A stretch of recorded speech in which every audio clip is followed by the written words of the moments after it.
My injured worker worked the midnight shift, and he worked for a company that makes styrofoam and plastic, things like that, drinking cups.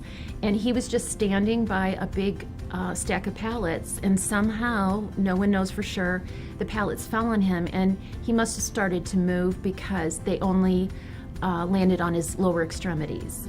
And he was rushed to the hospital, and they decided that because of the severity of the crush injury to his knees and his legs, that they had to do an emergency surgery. So by the time I got there, he was waiting for surgery to come and get him.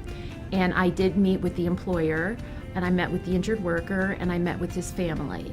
He was at a large trauma center in Chicago, and I worked with the case managers there, who I knew very well, to get him out of there in a timely fashion because he did not like the whole hospital experience. So I worked with the wife, and we found a subacute rehab closer to their home. So I think I got him out of the hospital in 3 or 4 days. Ultimately went home, and it was important to him to go home culturally.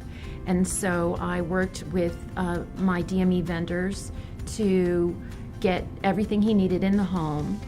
And we had the family support, so we didn't require home care. And we got him home, and I got him in outpatient rehab. And then because I knew the employer, because I'd worked with them before, the minute I got a modified duty release, I worked with the employer to come up for things for him to do, just to get him back in the workforce.